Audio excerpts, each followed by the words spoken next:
Have you ever had a moment where your life split into before and after? Where everything you thought you knew about your future changed in the space of a single conversation? That was exactly where Zara Mitchell found herself on a Friday night in September, standing in a jazz club basement at 2 in the morning, listening to an Italian stranger tell her she would be singing at his wedding the next day.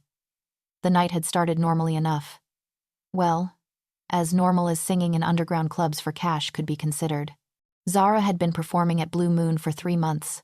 Ever since the restaurant where she waited tables had cut her hours, and she needed a second income stream to keep up with rent in a city that seemed determined to price out anyone who wasn't already wealthy. Blue Moon wasn't much to look at. Located in the basement of an old building in the warehouse district, it had exposed brick walls that sweated condensation, a bar that was more functional than beautiful, and a stage that was really just a slightly raised platform with a microphone and a piano that was perpetually out of tune. But it had something special too. An intimacy that came from low ceilings and dim lighting, a sense that everyone there was part of a secret that the rest of the city didn't know about. Zara loved performing there. Not for the money, which was minimal, split between her and Marcus, the piano player who accompanied her.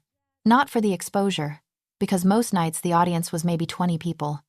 Regulars who came for cheap drinks and live music that was good enough to be interesting, but not good enough to attract bigger crowds. She loved it because when she sang, when her voice filled that small space and people actually listened, she felt like she was doing what she was meant to do. Tonight the crowd was typical, a few couples on dates, trying to look sophisticated while drinking bottom-shelf liquor. Some older men who came every week and nursed the same glass of whiskey all night. A group of college students who were probably there ironically, slumming it before going to some rooftop bar where the drinks cost $20. And then there was the man at the corner table. Zara had noticed him the moment he walked in, which was saying something because she tried not to look at the audience too much when she performed. Eye contact made her nervous, made her too aware of herself, of the fact that she was standing in front of strangers and pouring her heart out through songs that meant more to her than they probably should. But this man was hard to ignore. He moved differently than the other patrons, with a controlled grace that suggested he was very aware of his body and the space around him. He was tall, easily over 6 feet, with dark hair that was styled with the kind of precision that took money and attention.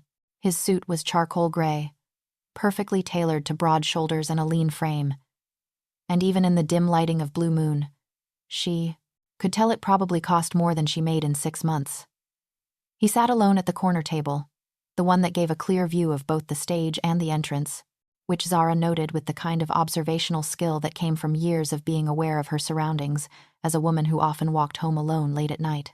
He didn't order a drink right away, just sat there watching her with an intensity that made the hair on the back of her neck stand up. She tried to ignore him, focused on her current song, a jazz standard about heartbreak that she had rearranged to showcase her range. Her voice moved through the melody, finding spaces between the notes where she could add her own interpretation, making the old song feel new again. Her natural hair was styled in loose curls that framed her face, and the stage lights caught the warm undertones of her dark skin, making her look like she belonged in a much bigger venue than this basement club. When she finished, the applause was polite but genuine. She smiled, thanked the audience, and launched into the next song without pausing too long. The set was 45 minutes, a carefully curated mix of jazz standards, soul classics, and a few original pieces she had written herself. The man in the corner didn't applaud. He just watched. And that was somehow more unnerving than anything else.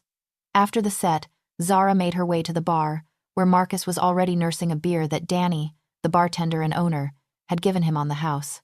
Marcus was in his 50s, a classically trained pianist who had ended up playing in clubs like Blue Moon after a series of bad decisions and worse luck had derailed his concert career. He was kind and talented and treated Zara like a daughter, which she appreciated since her own father had left when she was 7.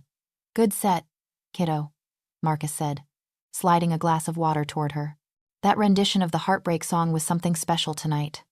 "Thanks," Zara replied, taking a grateful sip. Her throat was always dry after performing, and she could feel the familiar ache in her vocal cords that came from pushing them to their limits. "I've been working on the phrasing. It shows." Marcus glanced toward the corner table. "Your admirer hasn't stopped watching you." Zara resisted the urge to look. "Is he still there?" "Oh, yeah. And he looks like he wants to talk to you." "Great." Zara muttered. She had dealt with her share of overly enthusiastic audience members. Men who thought buying her a drink entitled them to her time. Women who wanted to tell her all about their own failed music careers. Occasionally someone who genuinely just wanted to compliment her voice, which was nice but still awkward because Zara had never been good at accepting praise. She was about to ask Danny for another bottle of water when she felt a presence beside her. She turned to find the man from the corner table standing there, close enough that she could smell his cologne. Something expensive and subtle that reminded her of cedar and spice. Up close, he was even more striking than she had realized. Sharp cheekbones, a strong jaw with the faintest hint of stubble, eyes that were the color of dark espresso and just as intense. He looked to be in his mid-30s, though there was something about him that seemed older, weathered in a way that had nothing to do with physical age and everything to do with experience. "Miss Mitchell," he said, and his voice matched his appearance, deep and smooth with the faintest trace of an Italian accent that made every word sound deliberate. "I enjoyed your performance." "Thank you," Zara replied automatically, wondering how he knew her name. She used her full name for performances, listed on the small chalkboard sign outside that advertised live music Fridays and Saturdays. "You have a remarkable voice. Controlled but emotional, technical but soulful." He tilted his head slightly, studying her with an attention that felt both flattering and invasive. "How long have you been singing professionally?" "Define professionally," Zara said with a slight smile. "If you mean, how long have I been getting paid to sing? About 3 years. If you mean, how long have I been able to support myself solely through music? Never." Something that might have been respect flickered in his expression. "You're honest. I appreciate that." He extended a hand. "Lorenzo Castellano." Zara shook his hand, noting that his grip was firm but not aggressive, and that his hands, while elegant, had calluses across the knuckles that suggested he did more than just sign checks and attend fancy dinners. The kind of scars that came from fighting. "Nice to meet you. The pleasure is mine." Lorenzo glanced at Marcus, who was watching the exchange with thinly veiled curiosity, then back at Zara. "I have a business proposition for you, if you have a few minutes to discuss it." Red flags immediately went up in Zara's mind. She had heard business proposition before from men in bars, and it rarely meant anything legitimate. "I'm not interested in," she started. Lorenzo held up a hand. "I apologize. That came out wrong." He reached into his jacket and pulled out a business card, handing it to her. "I'm getting married tomorrow. The singer I hired for the reception has unfortunately fallen ill and canceled this afternoon. I need someone to perform, and after hearing you tonight, I think you would be perfect." Zara looked at the card. "Lorenzo Castellano," it read, followed by a phone number and an address for what appeared to be an event planning company. No other information.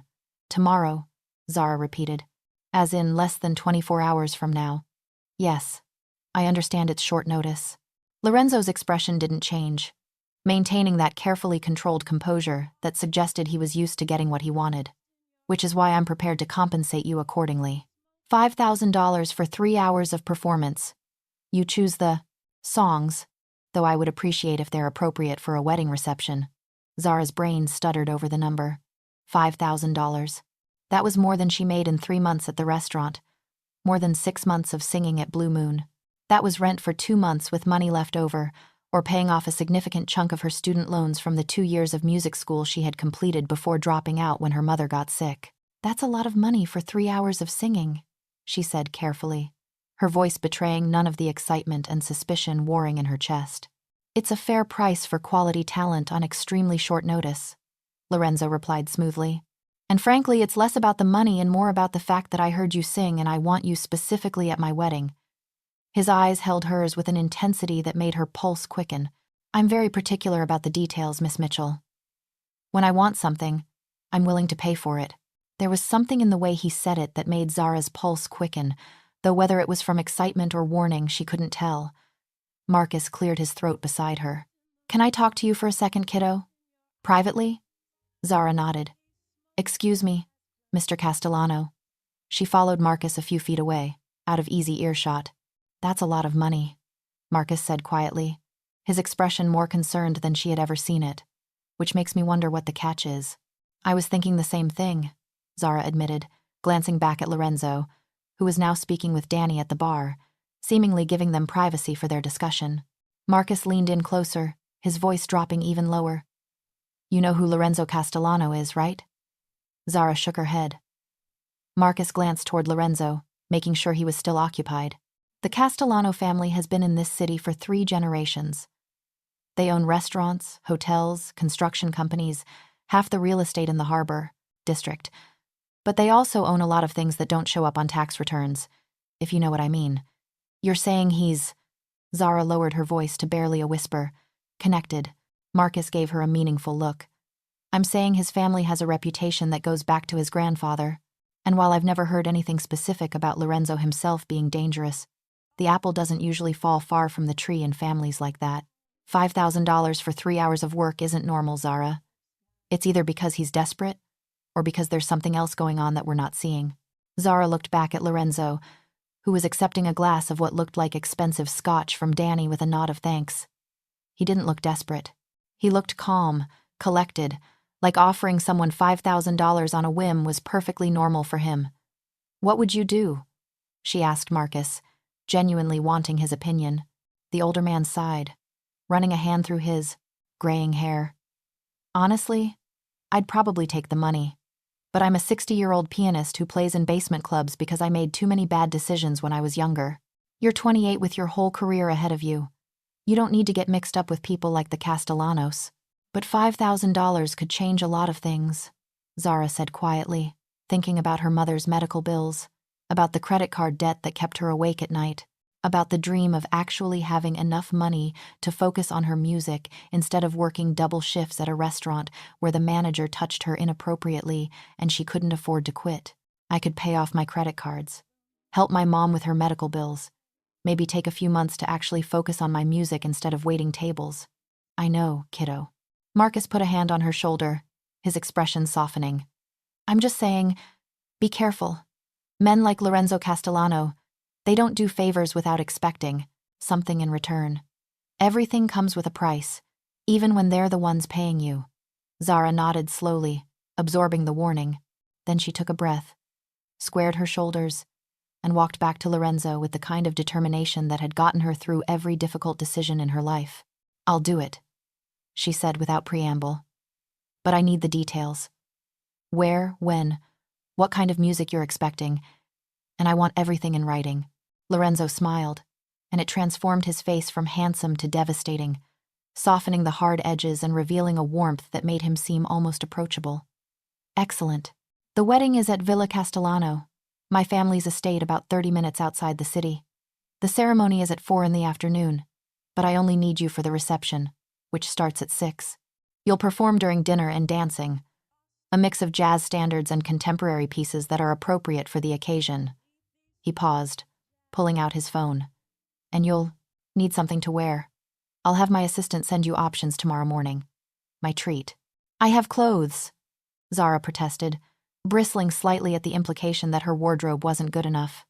I'm sure you do, but this is a very specific kind of event with very specific expectations, and I want you to feel confident and look the part. Consider it part of the compensation, not a critique of your personal style. He typed something into his phone with quick, efficient movements. What's your number? I'll have all the details sent to you tonight, along with the contract. Zara gave him her number, watching as he entered it with the same careful precision he seemed to apply to everything. A contract?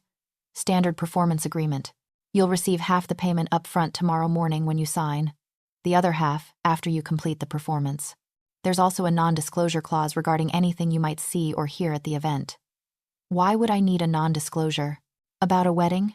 Zara asked, that warning bell in her head getting louder. Because my family values privacy, Lorenzo said simply, his tone suggesting this was perfectly reasonable. And because some of the guests are public figures who prefer their social events not to become gossip column fodder or social media content. It's standard for events at my family's estate. Nothing unusual. It sounded reasonable, even if the need for it was a little unusual. Zara had performed at enough private events to know that wealthy people often had privacy requirements. Okay, send me the contract and I'll review it tonight. Perfect. Lorenzo finished his drink and set the glass down on the bar with a soft clink. I look forward to seeing you tomorrow, Miss Mitchell. And thank you for agreeing on such short notice. You're helping to save what should be a very important day." He left the same way he had entered, with that controlled grace that made people instinctively step aside to give him room. Zara watched him go, noting how even Danny seemed to treat him with a deference that went beyond normal customer service, then looked down at the business card still in her hand. "What have I just agreed to?" she murmured to herself. "A paycheck," Marcus replied, draining the last of his beer. "Just remember what I said about prices. Everything costs something, even when someone else is paying." The contract arrived via email at 3 a.m. Zara was still awake, too wired to sleep, scrolling through social media and trying not to obsess over the fact that in less than 15 hours, she would be performing at a wedding for a man she had just met who might or might not be involved in organized crime. The contract was surprisingly straightforward. $5,000 for 3 hours of performance between the hours of 6 and 9 in the evening. She would provide her own microphone if she preferred, though the venue would have a professional sound system available. She was required to dress formally, with specific guidelines about appropriate attire that basically translated to elegant but not attention-seeking. Nothing that would outshine the bride or draw focus away from the couple. And yes, there was a non-disclosure agreement that prohibited her from discussing the event, the guests, or anything she witnessed on the property with anyone outside the immediate event staff for a period of 5 years. 5 years seemed excessive for a wedding, but Zara supposed that's what happened when you married into a family with secrets to keep. Attached to the contract was a transfer confirmation showing that $2,500 had already been deposited into her bank account, pending her signature on the agreement. Zara stared at the number on her screen. $2,500. Just like that. For agreeing to sing at a wedding for 3 hours. She opened her banking app and confirmed the deposit was real. The money was sitting there in her checking account. More than she had seen in one place in over a year. She could pay her rent for next month. Could finally fix the check engine light on her car that had been on for 3 months. Could send her mother money for the physical therapy her insurance didn't cover. She signed the contract and sent it back before she could second-guess herself. At 9 a.m, there was a knock at her apartment door. Zara answered it bleary-eyed, having finally fallen asleep around 5 and gotten maybe 3 hours of rest.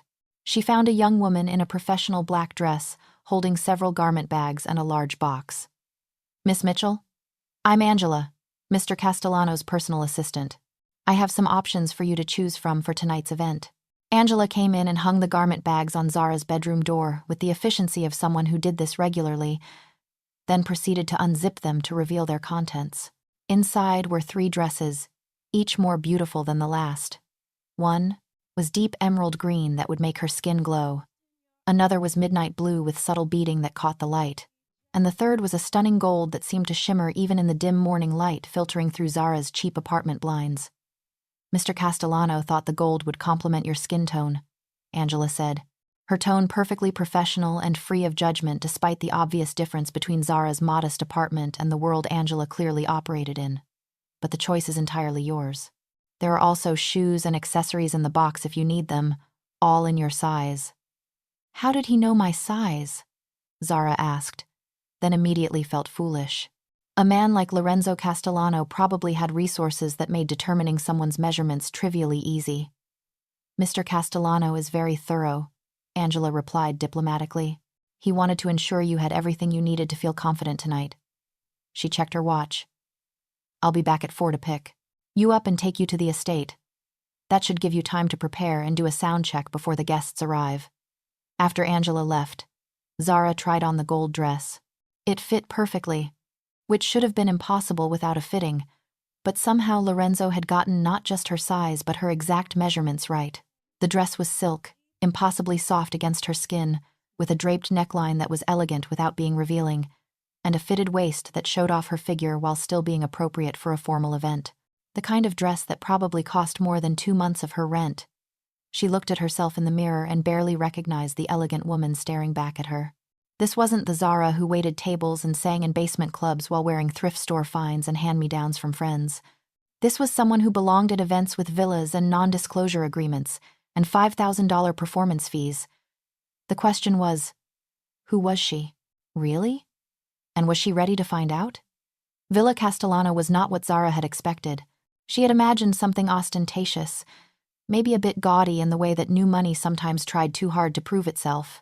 Instead, The estate was a study in understated elegance, a sprawling property with manicured gardens that looked like they required a full-time team to maintain, classical Italian architecture that suggested old-world wealth rather than recently acquired fortune, and an attention to detail that spoke of generations of money and power rather than someone trying to buy their way into respectability. The car passed through gates that were both beautiful and clearly designed for security, with cameras and what looked like reinforced steel hidden behind ornate ironwork. The driveway wound through landscaped grounds, past fountains and sculptures and gardens that were in full autumn bloom. Vincent, the driver Lorenzo had sent to pick her up, guided her through a side entrance to what appeared to be a changing area where other event staff were preparing. Musicians tuning instruments, servers in crisp white shirts and black vests checking their appearance in mirrors, photographers testing their equipment, all moving with the practiced efficiency of people who worked high-end events regularly. Miss Mitchell, a man in a headset, greeted her with a clipboard and a professional smile. "I'm Michael, the event coordinator. Mr. Castellano said you'd be arriving around 5. Your performance space is set up on the terrace, overlooking the gardens. We have a professional sound system ready, but if you need any adjustments or have specific requirements, let me know now and we'll make it happen." "Can I see the space?" Zara asked, clutching her small bag with her personal microphone and the notes she had made about song selection. "Of course. Follow me, and I'll give you the quick tour." The terrace was breathtaking in a way that made Zara's breath catch. Overlooking acres of gardens that were lit with thousands of tiny lights that looked like stars fallen to earth. It had been transformed into an outdoor reception area that belonged in a magazine spread about dream weddings. Round tables dressed in white linens so crisp they looked starched. Crystal centerpieces that caught and reflected the lights. Flower arrangements that probably cost more than Zara's monthly salary. All arranged with the kind of precision that suggested someone had spent months planning every detail. At one end was a dance floor made of polished wood that gleamed in the soft lighting. At the other was a small stage area with professional sound equipment, proper stage lighting that could be adjusted for ambiance, and a beautiful grand piano that made Zara's heart ache because it was the kind of instrument she dreamed of playing but could never afford. "This is where you'll perform during dinner service," Michael explained, gesturing to the stage. "Then, after the first dance and cake cutting, you'll transition to more background music while people dance.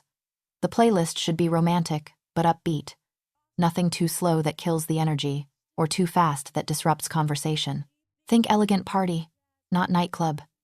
Zara nodded, her mind already running through her mental catalog of songs that would fit the requirements. She had spent hours the night before and all day today creating a set list that would work for a wedding reception, balancing classics that everyone would know with less common pieces that would showcase her talent. "When do I start?" "Cocktail hour ends at 6:30. Dinner is served at 7. You'll start then and perform through the meal service, which should be about 90 minutes. Then there will be speeches, the cake cutting, and the first dance.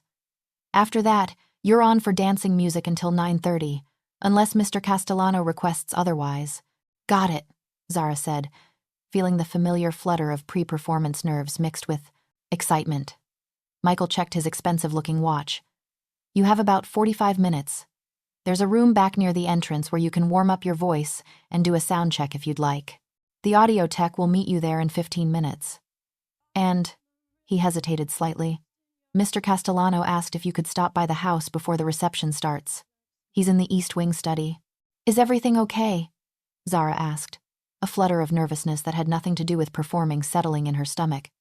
"I'm sure everything is fine," Michael replied with a reassuring smile. "He's very hands-on with all the wedding details, which honestly has made my job much easier than usual. Most grooms don't care about centerpiece arrangements or lighting design. Mr. Castellano has opinions about everything, in the best possible way." Zara followed Michael's directions to the main house, her heels clicking on marble floors that were probably original to the building, passing walls adorned with what appeared to be original artwork, the kind that belonged in museums, not private homes. The study was behind a heavy wooden door that looked like it had been imported from Italy, slightly ajar as if someone had just passed through. She knocked softly. "Come in," Lorenzo's voice called from inside. She pushed the door open to find Lorenzo standing by a tall window that overlooked the gardens, looking out at his wedding venue with an expression she couldn't quite read. He was already dressed for the ceremony in a tuxedo that was so perfectly tailored it looked like it had been painted onto his body. When he turned to face her, Zara felt her breath catch slightly. He was devastatingly handsome in formal wear, the kind of handsome that belonged in old Hollywood films or Italian fashion campaigns, all sharp lines and controlled power. "Miss Mitchell," he said, and there was warmth in his voice that hadn't been there last night at the club, an intimacy that suggested he was showing her something real beneath the polished exterior. "You look beautiful." The gold was the right choice. "Thank you for the dress," Zara replied, suddenly very aware of how much this dress cost, how much everything about this event cost, how far outside her normal world she was standing. "And thank you for the opportunity. I promise I won't let you down." "I have no doubt about that."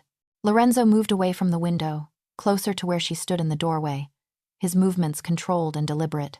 "I wanted to speak with you before the reception started because there's something you should know. Something I should have told you last night but didn't because I wasn't sure how you would react." Zara felt her stomach tighten with apprehension. Here it comes, she thought. The catch that Marcus had warned her about. The real reason someone would pay $5,000 for a wedding singer. "The woman I'm marrying, Isabella. She doesn't know I hired you," Lorenzo said carefully, choosing his words with obvious thought. "She believes the original singer simply canceled, and that we'll be using recorded music for the reception, which she's not happy about but accepted as a necessary compromise." "Why lie to her?" Zara asked before she could stop herself, the question coming out more direct than she had intended. Lorenzo was quiet for a moment, his expression shifting into something more guarded. "Because Isabella and our marriage is—" He paused, clearly struggling with how much to reveal. "It's an arrangement between our families. I respect her greatly, and I will honor our commitment and be a good husband to her. But we don't have the kind of relationship where I discuss every decision with her, especially last-minute ones like this." He met Zara's eyes directly. "I hired you because I heard you sing and I thought you were remarkable.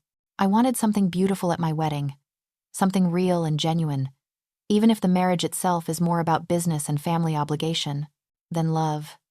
The honesty was unexpected and deeply uncomfortable. Zara didn't know what to say to that, to this man who was confessing that his wedding was a business arrangement hours before he was supposed to marry someone. "So, this is just business for you? The wedding?" "In many ways, yes." Lorenzo's expression was unreadable, carefully controlled but with something vulnerable underneath. "In my world, in families like mine, marriages are often about alliances, about combining resources and strengthening family positions. Love is—" He smiled slightly, but it didn't reach his eyes. "A luxury not everyone can afford when there are obligations and expectations that go back generations." "That's incredibly sad," Zara said quietly, feeling genuine sympathy for this powerful man who apparently had no power over his own life. "Perhaps, but it's reality." Lorenzo moved to his desk, where a glass of what looked like very expensive whiskey sat waiting, untouched. "I wanted you to know this because when you see us together tonight, when you watch us take our vows and dance our first dance, I don't want you to think—" He paused, searching for words. "I don't want you to think I don't know what I'm giving up by choosing duty over love. I don't want you to judge me for going through with something that looks romantic, but is really just a contract." "Why does it matter what I think?" Zara asked, genuinely confused about why he was telling her this. Lorenzo looked at her for a long moment, his dark eyes intense. "Because last night, when I heard you sing, I heard someone who understands what it means to pour your soul into something, to give everything you have to a moment, knowing that it might not be enough, but doing it anyway because it's the only way you know how to live. And I thought, this is someone who would understand what it's like to sacrifice what you want for what you need." He set down his glass without drinking from it. "Maybe that's foolish. Maybe I'm projecting my own situation onto you. But I wanted you to know the truth before you perform at a wedding that isn't really a celebration of love." Zara felt something shift in her chest. A dangerous sympathy for this man who had everything money could buy, except the one thing that actually mattered. "I'll still give you the best performance I can," she said softly, meaning every word, "because regardless of why you're getting married, you deserve to have something beautiful on your wedding day. Everyone deserves that." Lorenzo's smile was genuine and touched with a sadness that made him seem more human than the controlled businessman who had approached her at the club. "Thank you, Miss Mitchell. That means more than you know." Before Zara could respond, there was a knock at the door. Mr. Castellano, a man in a dark suit, called through the door, his voice respectful but firm. "It's time. The guests are beginning to arrive, and your mother is asking for you." Lorenzo straightened his bow tie with practiced movements, his expression shifting back to the controlled composure she had seen last night, the vulnerable moment locked away behind a professional facade. "Thank you for indulging my moment of honesty. I'll see you at the reception, Miss Mitchell." He left, and Zara stood alone in the study that smelled of leather and old money and secrets, trying to process what had just happened. She had been hired to sing at a wedding that was a business arrangement between two people who didn't love each other. A wedding where the groom was so aware of what he was sacrificing that he needed to confess it to a stranger he had met less than 24 hours ago. She should have felt used, or uncomfortable, or at least professionally distant from the whole situation. Instead, she felt an overwhelming sadness for Lorenzo Castellano, the man who had everything money could buy except the freedom to choose his own future. The ceremony was beautiful in the way that expensive things often are. All the right elements in all the right places, professional and polished and somehow lacking any real soul. Zara watched from a position near the terrace as Lorenzo and Isabella exchanged vows in the garden below, two attractive people in stunning clothes saying words that were technically correct but emotionally hollow to anyone paying attention. Isabella was lovely, dark-haired and elegant in a wedding gown that probably cost more than a luxury car, all lace and silk and intricate beading that caught the afternoon light. She spoke her vows with practiced grace, smiled at the appropriate moments, and kissed Lorenzo when the officiant pronounced them married with the kind of kiss that was meant for photographs and family approval, not passion or real emotion. And Lorenzo, he played his part perfectly, attentive without being affectionate, respectful without being romantic, the perfect groom going through the motions expected of him. But Zara could see the distance in his eyes when she looked carefully, the way he held himself like he was performing a role rather than experiencing one of the most important moments of his life. When the ceremony ended and the guests began moving toward the terrace for cocktail hour, Zara made her way to the performance area. She did a quick sound check with the audio technician, a young guy named Ryan who clearly knew what he was doing, adjusted the microphone to her preferred height, and took a few deep breaths to center herself and quiet the nervous energy that always came before a performance. This was what she did. She sang. And regardless of the circumstances, regardless of Lorenzo's confession or the unusual nature of this wedding, she was going to give these people a performance worth remembering. That was her job, her craft, and she took it seriously even when everything else about this situation felt surreal. The guests filtered in, several hundred people in formal wear, talking and laughing with the easy confidence that came from money and social status, and lives lived without worrying about declined credit cards or student loan debt. Zara recognized a few faces from their appearances in the society pages and local news. The mayor was here, along with several city council members, business owners whose companies employed thousands. Even a few people she was pretty sure were local celebrities. The Castellano wedding was clearly an important event in the city's social calendar, the kind of wedding that cemented alliances and signaled power structures. Michael gave her the signal to begin.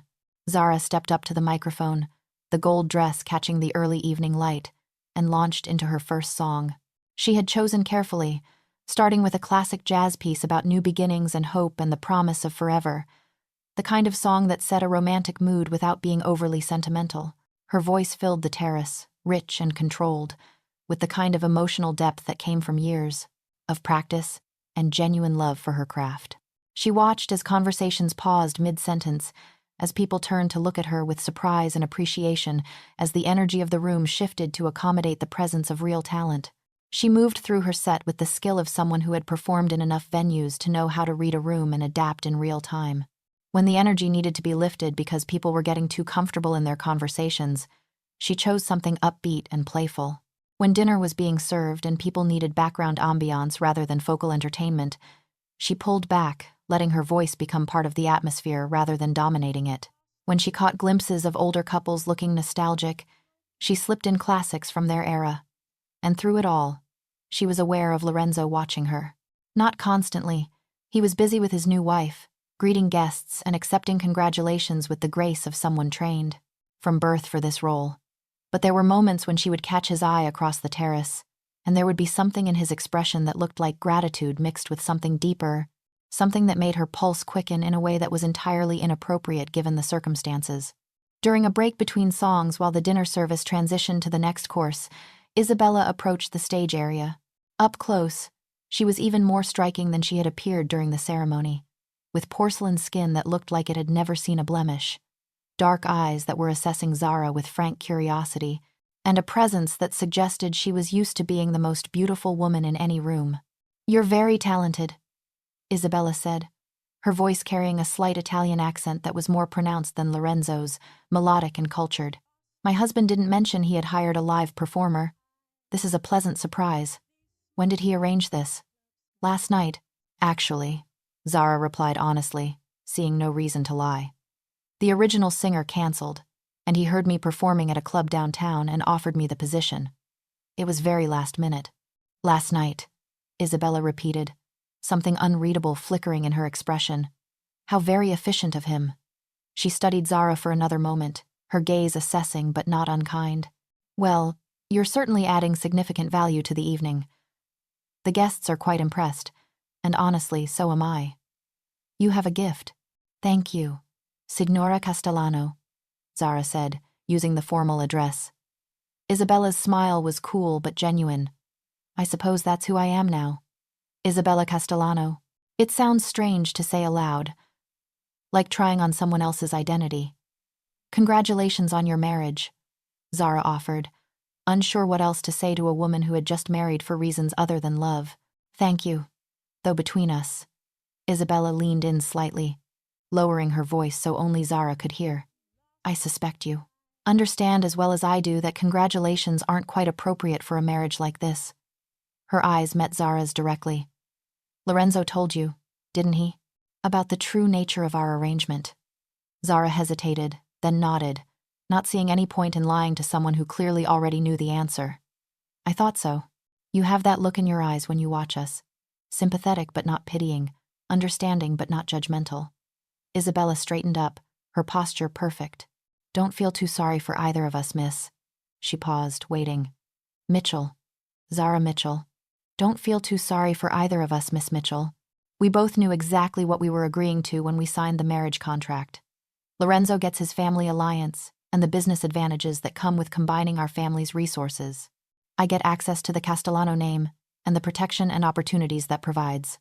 She glanced toward where Lorenzo was speaking, with an older couple who were probably relatives, his expression polite and engaged. "It's a fair trade, really. The only real tragedy is having to pretend this is something it isn't, for the benefit of people who wouldn't understand." Before Zara could respond, Isabella was called away by one of the bridesmaids for photographs. Zara returned to her performance, but the conversation lingered in her mind like smoke. Two people trapped in an arrangement that benefited everyone except them personally, both fully aware of what they were sacrificing, both choosing to go through with it anyway because of family obligations and social expectations, and the weight of generations of tradition. It was the saddest thing Zara had witnessed in a very long time. The reception moved into dancing after the cake cutting and speeches that praised the union of two great families. Zara transitioned from the structured performance to more flexible background music, taking requests from guests who came up to the stage and reading the energy of the room to keep people moving. People danced, drank expensive champagne, celebrated the union of the Castellano and Moretti families, even if the couple themselves seemed more like polite business partners than newlyweds in love. Around 9 o'clock, as Zara was midway through a contemporary ballad that had several couples swaying on the dance floor in that way people do when they've had just enough to drink to be romantic, Lorenzo approached the stage. He waited until she finished the song, then climbed the few steps to stand beside her, his presence commanding immediate attention from the guests. "May I borrow the microphone for a moment?" he asked quietly, his voice pitched just for her. "Of course," Zara replied, handing it to him and stepping back slightly. He took the microphone with the ease of someone comfortable with public speaking and being the center of attention. "Ladies and gentlemen, if I could have your attention for just a moment." The crowd quieted immediately, all eyes turning toward the stage with the kind of instant obedience that suggested Lorenzo commanded respect beyond just being the groom. "I want to thank you all for celebrating with Isabella and me tonight. Your presence means the world to us both, and we're grateful for your support as we begin this new chapter together." He paused, and Zara could see the subtle tension in his shoulders that suggested this next part was more difficult for him. I also want to acknowledge someone who saved this evening from being far less special than it has become. When our original entertainment canceled at the last moment yesterday afternoon, I was fortunate enough to discover Miss Zara Mitchell performing at a small club in the city. I convinced her to perform here on extremely short notice, and as you've all witnessed tonight, her talent is truly extraordinary. The crowd applauded, genuine and enthusiastic, and Zara felt heat rise to her cheeks as hundreds of eyes focused on her. Music has always been important to me, Lorenzo continued, his voice taking on a quality that made Zara think he was speaking from genuine emotion rather than polite formality. It has the power to transform moments, to make us feel things we thought we'd forgotten how to feel, to remind us of what matters beneath all the social obligations and business arrangements. He paused, and for just a moment his eyes met Zara's with an intensity that made her breath catch. Miss Mitchell's voice has done that for me tonight, reminded me of beauty and authenticity in the midst of all this carefully choreographed perfection. And I hope for many of you as well. He turned to look at her directly. Thank you, Zara, for sharing your remarkable gift with us, and for agreeing to this on such impossibly short notice. The applause grew louder. Genuine appreciation from people who recognized real talent when they heard it. Lorenzo handed her back the microphone with a slight bow that felt both respectful and somehow intimate, then returned to the floor where Isabella waited, with a smile that didn't quite reach her eyes but was perfectly appropriate for the wife of a man praising another woman's talent. Zara sang for another 30 minutes, finishing out her contracted time, then brought the performance to a close with a final song about hope and new beginnings that felt both appropriate and ironic given what she now knew about this marriage. As the last notes faded into the night air, the crowd applauded warmly, several people coming up to thank her personally and slip her business cards for future events. Michael appeared at her side with a professional smile and an envelope. Your final payment, he said. And Mr. Castellano wanted me to tell you that transportation is ready whenever you're prepared to leave. He also asked that you wait just a few minutes if possible. He'd like to speak with you before you go. Zara opened the envelope to find a check for $2,500. Exactly. As promised, along with a handwritten note on heavy cardstock that probably cost more than regular paper. Thank you for making today beautiful in ways I didn't know I needed. If you're ever interested in additional performance opportunities, please call me. The number was different from the one on the business card he had given her at the club, written in elegant handwriting that suggested he had penned it himself rather than having an assistant do it.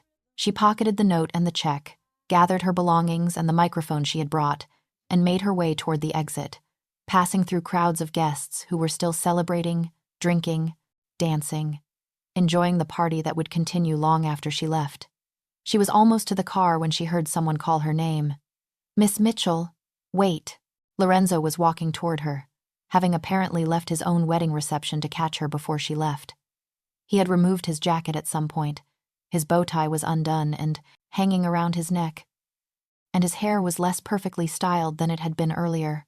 He looked more human this way, more real, less like a statue of the perfect groom, and more like an actual person with actual feelings.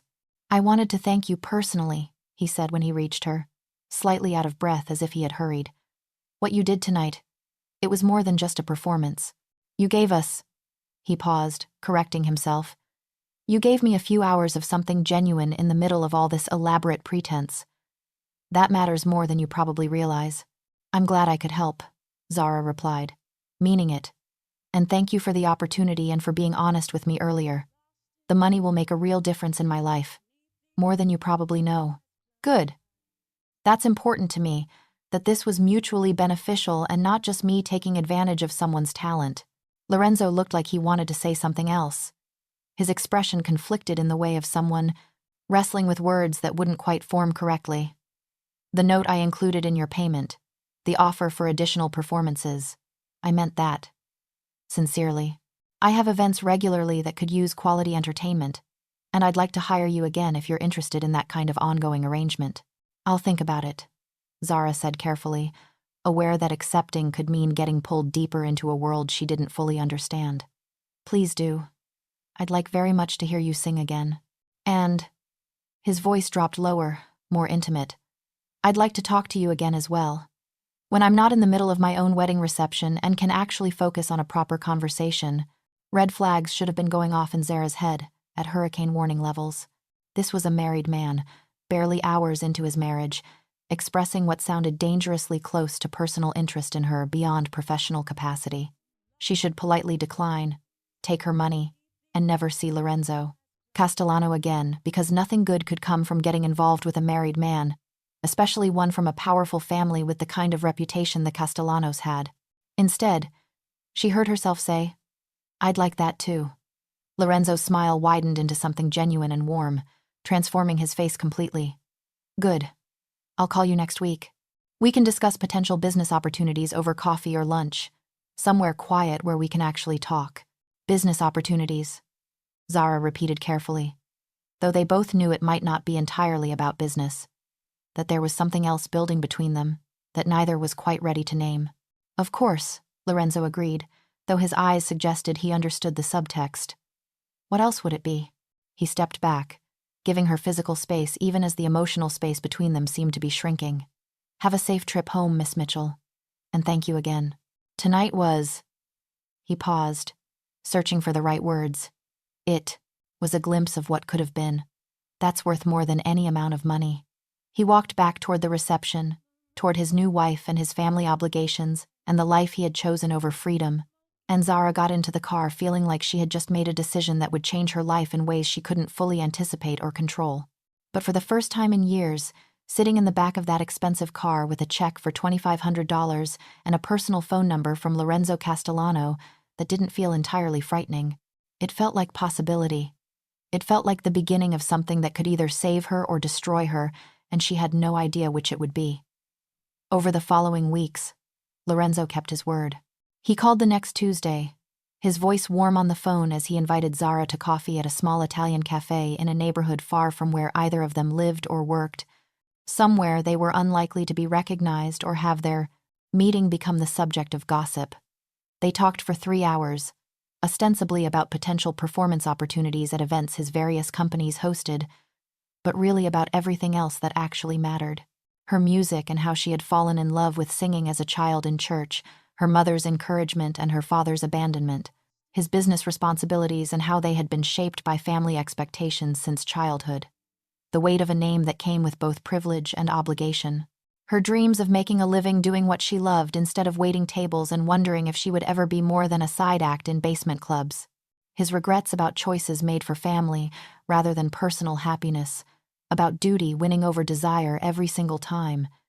It should have stayed professional, should have remained within the careful boundaries of client and performer, business associate and contractor. But there was something between them from that very first conversation, a connection that went beyond the transactional nature of their relationship. Lorenzo understood the sacrifice of putting duty over passion in a way that resonated deeply with Zara's own experiences of putting aside her music dreams to care for her mother when she got sick and couldn't afford the mother treatments she needed. And Zara understood his loneliness and the weight of living a life chosen by other people in a way that suggested they were both looking for something authentic in lives that felt increasingly performative. He hired her to perform at a charity gala his family was hosting at their downtown hotel, then at a private dinner party for business associates at one of his restaurants, then at a corporate event for one of the construction companies he owned. Each time, he paid her generously, far more than the standard rate for similar events. And each time, they would find moments to talk privately, to share pieces of themselves that didn't fit into any other relationship in their lives. Zara's friends started to worry, Marcus especially, who had warned her from the beginning about getting involved with the Castellano family, and was now watching her fall into something that looked increasingly dangerous from his perspective. "He's married, kiddo," Marcus said one night after a performance at Blue Moon, his voice gentle but firm. "And even if he wasn't, he's dangerous in ways you might not fully understand. Not in an obvious way, maybe, but in the way that powerful men with powerful families are always dangerous to people who don't have their resources or protection." "I know," Zara replied, though she wasn't sure she fully believed it anymore. "We're just friends. Business associates. No one is just friends when they look at each other the way you two do," Marcus said quietly. "I've been watching people fall for each other in clubs and bars for 30 years, and I know what it looks like. You're falling for him, and he's already fallen for you, and that's only going to end one way. and it's not a happy ending for either of you. But it was true, in the strictest sense that they hadn't crossed any physical lines. Lorenzo never touched her inappropriately, never suggested anything beyond their professional relationship and growing friendship. He was respectful of boundaries, careful to maintain the appearance of propriety even when they were alone. And yet, there was an intimacy to their conversations, a vulnerability he showed her that suggested she had become important to him in ways that went far beyond hiring a singer for corporate events. 3 months after the wedding, 3 months of increasingly frequent meetings and longer conversations, and a connection that felt more real than anything else in either of their carefully constructed lives, Lorenzo called her with an unusual request that made Zara's heart race for reasons she didn't want to examine too closely. "I need to ask you something," he said, without the usual pleasantries, his voice tense in a way she had never heard before. "And I need you to understand that there's absolutely no pressure to say yes. If you're not comfortable with this, just say no and we'll never speak of it again, and it won't affect our business relationship at all." "Okay," Zara said carefully, her stomach tightening with both apprehension and something that might have been hope. "What is it?" "Isabella and I are hosting a dinner party at our home next week. Just close family and a few business associates." He paused, and Zara could hear him choosing his words with extreme care. "She asked specifically if you could perform. She's apparently been following your career since the wedding through social media and mutual acquaintances, and is quite impressed with your talent. Your wife wants me to perform at your house," Zara repeated slowly, trying to understand the implications. "Yes." Lorenzo's voice was carefully neutral, giving away nothing of what he might be feeling. "I told her I'd ask, but that you might not be available or interested in performing at a private residence." "Why would she want me there?" Zara asked, confusion mixing with suspicion. "After seeing us interact at the wedding, after presumably knowing that we've been in regular contact for business purposes," Lorenzo was quiet for a long moment. "Honestly, I think she likes you. You were genuine with her at the wedding. Treated her like a person rather than just a bride playing a role. And she genuinely appreciates your talent. Isabella may not have married me for love, but she does appreciate beauty and quality and authenticity when she encounters it." He paused. "And I think, though she would never say this directly, she appreciates that I've found something that makes me seem more human. She's not threatened by you, Zara. If anything, I think she sees you as proof that I'm capable of genuine emotion, which probably makes me easier to live with." It felt like a test, though Zara couldn't determine who was testing whom or for what purpose. But the money would be good, and she was curious about Isabella in a way that probably wasn't entirely healthy or appropriate. Curious about the woman who had married Lorenzo, knowing there was no love involved, who seemed to navigate that reality with more grace than Zara thought she herself would be capable of. "I'll do it," she said finally. "But Lorenzo, we need to talk about this. About us and whatever this is becoming." "I know." His voice was quiet, almost vulnerable. "Come to dinner early. We'll talk before the other guests arrive, properly and honestly. No more pretending we're just business associates, when we both know it's become more than that."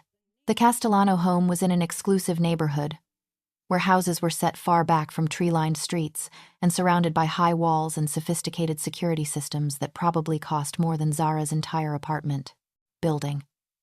She was cleared through the gate by a guard, who checked her name against a list and directed her to park in a circular driveway that could have comfortably held a dozen cars. Isabella answered the door herself, dressed casually in tailored slacks and a silk blouse that probably cost more than Zara's monthly rent, her dark hair pulled back in a simple ponytail that made her look younger and more approachable than she had at the wedding. She looked relaxed, comfortable in her home in a way that suggested she had settled into this new life with more ease than Zara would have expected. "Zara," she said warmly, stepping aside to let her in with a genuine smile. "Thank you for coming on such short notice. I know Lorenzo probably made this sound very formal and intimidating, but it's really just a casual dinner with family. We're testing out a new chef, and I wanted live music to make it feel special."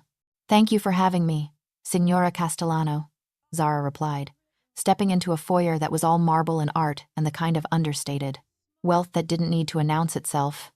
"Please, call me Isabella. We're past the point of formality, don't you think?" She led Zara through the house, which was decorated with impeccable taste, all neutral colors and carefully chosen art and furniture that looked both expensive and actually comfortable. Lorenzo is in his study. He asked if you could stop by there first.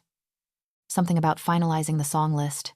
Isabella's expression was knowing, suggesting she understood that discussing the song list was not the real reason Lorenzo wanted to see Zara privately. She left Zara at the study door with a small smile and disappeared in the direction of what sounded like the kitchen. Zara knocked softly, then entered when Lorenzo called for her to come in. He was standing by the same window he had been at when she first arrived at the villa for his wedding, looking out at his property with an expression that was thoughtful and melancholy. When he turned to face her, she was struck, again, by how handsome he was. Dressed casually now in dark slacks and a white shirt with the sleeves rolled up, more relaxed than she usually saw him.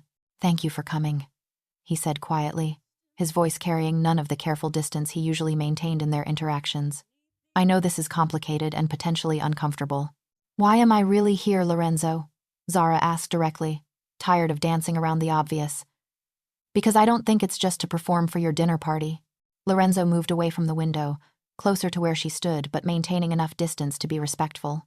"You're here because I asked Isabella if I could invite you, and she agreed because she's perceptive enough to know that you've become important to me." He met her eyes. "You're here because for 3 months I've been trying to convince myself that what I feel for you is just appreciation for your talent or enjoyment of your company. And I can't do that anymore. I can't pretend that. Hearing your voice doesn't make me feel more alive than I've felt in years. That talking to you doesn't make me wish my life was different." "Lorenzo," Zara started, her heart racing, but he held up a hand. "Please, let me finish before I lose my courage." He took a breath. "I'm married to a woman I respect but don't love, bound by obligations and family expectations that go back generations. I can't change that. I won't change that, because my word and my honor mean everything in my world. But," his voice dropped lower, more intimate, "I also can't stop thinking about you, about what it would be like to have chosen you instead of duty. To build a life based on genuine connection rather than strategic alliance." "This isn't fair," Zara whispered, feeling tears threaten. "You can't tell me this when you're married to someone else, when there's no future for anything between us beyond these stolen moments and performances at your events." "I know." Lorenzo's expression was anguished. "And I'm sorry for putting you in this position. If you want to leave right now, if you never want to see me again, I'll understand. I'll pay you for tonight even though you won't have performed. I'll never contact you again. Just say the word." Zara should have said it. Should have walked out of that study and out of Lorenzo Castellano's life before she got hurt any worse than she already was by falling for a man she could never have. But she had never been good at doing what she should do when her heart was pulling her in a different direction. "What does Isabella think about this?" she asked instead. "About us, or whatever we are." Lorenzo smiled slightly, sadly. "Isabella is pragmatic. She knows I don't love her romantically. She doesn't love me that way either. We have an arrangement, and part of that arrangement includes an understanding about certain—" He paused. "Freedoms. As long as we're discreet and respectful and maintain the appearance of a proper marriage publicly, what happens privately is between us and our consciences. So she knows," Zara said slowly, processing this. "About how you feel about me. She suspects. We haven't discussed it explicitly, but Isabella is very perceptive. She watches how I am when you're performing, how I talk about you when your name comes up." Lorenzo moved closer, close enough that Zara could feel the warmth of him. "She invited you here tonight as a kind of gift, I think. Permission to explore this connection in a safe environment." "I don't know if I can do this," Zara admitted, her voice shaking slightly. "Be the other woman. Even if your wife is somehow okay with it. That's not who I want to be." "You wouldn't be the other woman." Lorenzo's hand reached up, cupping her face with a gentleness that made her breath catch. "You'd be the woman I choose when I have the freedom to choose. Isabella has her own life, her own interests, possibly her own connections that I don't ask about because that's our agreement. This isn't about deception or betrayal. It's about two people trapped in obligations, finding moments of genuine happiness where they can." "It still feels wrong," Zara whispered, even as she leaned into his touch. "I know. And if you want to leave, I'll understand. I'll let you go and never put you in this position again." His eyes searched hers. "But if you stay, if you choose this, I promise I'll value every moment we have together. I'll never make you feel less than you are." And I'll protect you from any consequences of being associated with me. What are you asking me, Lorenzo? I'm asking if you'll give me a chance. If you'll let whatever this is between us develop naturally, without the weight of traditional expectations. I can't give you marriage or a conventional future, but I can give you honesty and respect in whatever time we can carve out together. His thumb brushed across her cheek.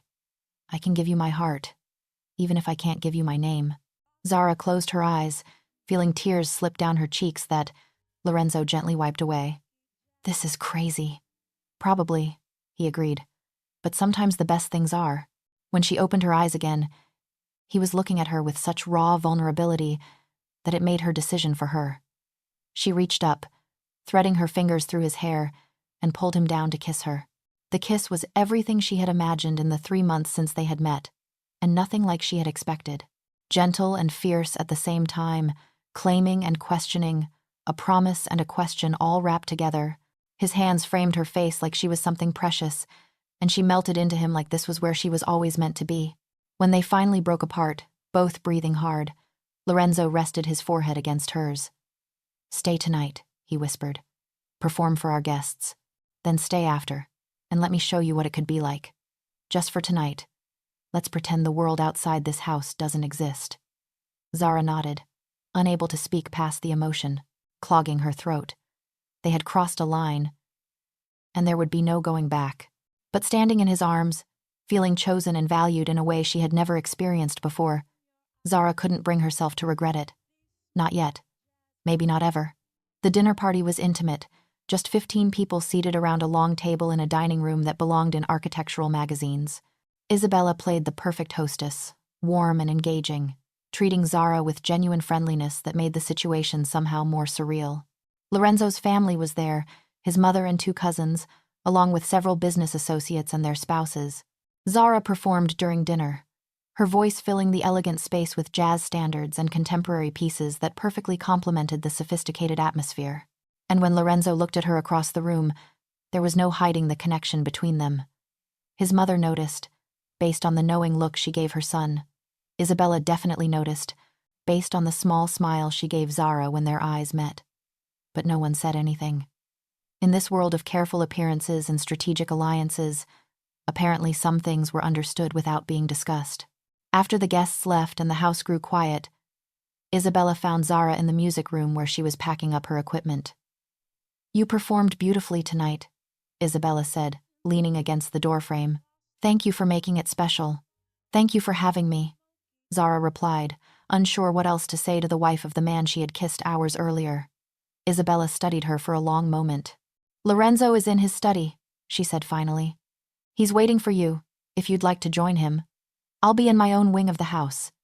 We have an understanding about privacy. Signora Castellano, Zara started, but Isabella held up a hand. I know what you're thinking, that this makes me pathetic or weak or somehow less than what a wife should be. She smiled slightly. But I chose this life, knowing exactly what it was. I don't love Lorenzo romantically, and he doesn't love me. But we do care about each other in our way, and part of that caring is wanting the other person to find happiness where they can. She pushed off from the doorframe. He's happier when you're around, less burdened. That's worth something to me, even if it doesn't fit into traditional definitions of marriage. Thank you, Zara whispered, not knowing what else to say to such unexpected grace. Don't thank me. Just, Isabella paused. Don't hurt him. He's more fragile than he lets people see. And despite everything, I do care about his well-being. After Isabella left, Zara made her way to the study where Lorenzo was waiting. He stood when she entered, his expression hopeful and uncertain in equal measure. I thought you might have left, he admitted. I thought about it, Zara replied honestly. This is complicated and messy and probably a terrible idea. Probably, Lorenzo agreed. But you're here anyway. I'm here anyway.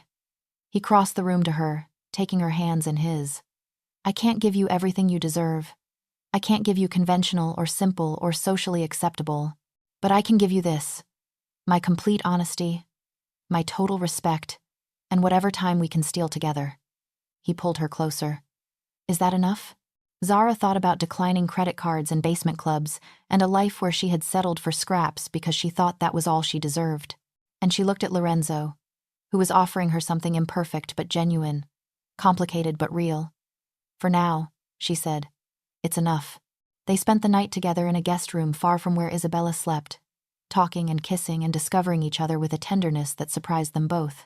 And when Zara woke in the morning to find Lorenzo already awake, watching her with an expression that was equal parts wonder and regret, she knew her life had changed irrevocably. 6 months passed.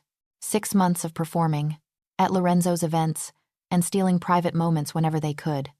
6 months of falling deeper in love with a man she could never fully have. 6 months of existing in a liminal space between acknowledged and secret, between valued and hidden. It should have been harder than it was. But Lorenzo kept his promises. He was honest about the limitations of their relationship. He never made her feel like a secret kept out of shame. And Isabella, surprisingly, became something like a friend. Another woman navigating the complex waters of a life chosen by obligation rather than desire. Zara's career flourished. Lorenzo's connections opened doors that had been previously closed. She performed at increasingly prestigious events, built a reputation that went beyond basement jazz clubs, started getting offers for recording contracts and representation. Her mother noticed the change. The money, yes, but also the happiness. "Baby," she said one Sunday afternoon when Zara visited with groceries, "and the money to finally fix the porch that had been sagging for years. You're different lately. Lighter somehow. Like you finally found something you were looking for." Zara couldn't tell her mother the truth. Couldn't explain that she had fallen in love with a married man from a powerful family, that she was having an affair that was somehow both secret and acknowledged. So she just smiled and said, "I'm finally doing what I love, Mama. That makes everything else easier to bear." And it was true, in its way. She was performing regularly, making good money, building a career. That the man who had made it possible was also the man she loved. Just made everything more complicated and more precious at the same time. 1 year after that first night at Blue Moon, Lorenzo called her with news that made her heart stop. "Isabella is pregnant," he said, without preamble. "It was planned, part of our agreement. The family needs an heir." Zara felt like the ground had shifted beneath her feet. "Congratulations," she managed, though the word tasted like ash. "Zara." Lorenzo's voice was gentle. "This doesn't change how I feel about you. Isabella and I discussed this before we got married. Children were always part of the plan." "I know," Zara whispered. She took a breath. "This makes it real in a different way. You're building a family with her. A family of obligation and arrangement, yes. But what I have with you is real in ways that matter more." He paused. "I love you, Zara. I know I've never said it explicitly, but I do. I'm in love with you in a way I've never been with anyone else." The words she had wanted to hear for months, and they hurt more than she could have imagined because what good was love when there was no future for it? "I love you too," she admitted. "And that's why this is so hard." They talked for hours that night, about the baby and the future and the impossibility of their situation. And when they finally hung up, Zara cried for the life they would never have, for the children they would never raise together, for the conventional future that would forever be out of reach. But she didn't walk away, because loving Lorenzo, even in this complicated, imperfect way, was still better than not loving him at all. 2 years after that first performance at his wedding, Lorenzo threw Zara a surprise birthday party at one of his restaurants. Just close friends and a few fellow musicians who had become part of her circle. Marcus was there, still skeptical but slowly accepting that Zara had found something that made her happy, even if it didn't fit conventional molds. At midnight, Lorenzo stood to make a toast, and Zara's heart clenched because she never knew what he was going to say or do in these moments when their worlds collided. "To Zara," he said, raising his glass. "Who taught me that duty and desire don't have to be mutually exclusive? That it's possible to honor your obligations while still claiming moments of genuine happiness?" He met her, eyes across the table. "Who reminds me every day why beauty and authenticity matter, even in a world built on appearances and arrangements." The toast was carefully worded, appropriate for public consumption while carrying deeper meaning for those who knew the truth. Zara raised her own glass, tears threatening, and drank to a future that would always be complicated but was hers nonetheless. That night, lying in his arms in the penthouse apartment he kept separate from the home he shared with Isabella and their now 6-month-old daughter, Zara asked the question that had been haunting her. "Do you ever regret it? Choosing duty over freedom? Lorenzo was quiet for a long moment, his fingers tracing patterns on her skin. Every day, he admitted. But I also know that if I had chosen differently, if I had walked away from my family obligations, I wouldn't be the man you fell in love with. I'd be someone who broke his word and abandoned his responsibilities. And you deserve better than that. So we're trapped, Zara said quietly. Or we're free within our constraints, Lorenzo countered. We've built something real in the spaces between obligation and desire. That's worth something, isn't it? It's worth everything, Zara admitted. And nothing. And everything again. He pulled her closer, and they fell asleep wrapped in each other. Two people who had found love in the least conventional way possible and were doing their best to honor it despite impossible circumstances. The story of Zara Mitchell and Lorenzo Castellano is ongoing, written in stolen moments and public performances, in late-night conversations and carefully maintained boundaries. It's a love story that will never have a conventional ending, because their beginning was anything but conventional. But it's real. And in a world full of arrangements and appearances and carefully constructed facades, real is worth everything. This is the story of a singer who caught the attention of a mafia boss at his own wedding, who chose to build something beautiful in the spaces between right and wrong, possible and impossible. It's a reminder that love doesn't always follow the rules, that happiness can be found in unexpected places, and that sometimes the most meaningful relationships are the ones that exist outside society's neat little boxes. If this story moved you, and you want to hear more incredible tales of unconventional love, complicated choices, and the courage to claim happiness wherever it can be found, make sure to subscribe to our channel and hit that notification bell. We share new stories every week about real people who discovered that the heart wants what it wants, regardless of what society thinks is appropriate. What did you think of Zara and Lorenzo's story? Could you love someone you could never fully have? Would you have walked away or stayed? Share your thoughts in the comments below. We love hearing how these stories resonate with your own experiences of love, loss, the choices we make when the heart and the head disagree. Remember, sometimes love finds you when you're just trying to make rent and pay your bills. Sometimes the most complicated relationships teach us the most about ourselves. And sometimes, the person offering you a chance to perform at their wedding is offering you so much more than they realize. Thanks for listening, and we'll see you in the next story.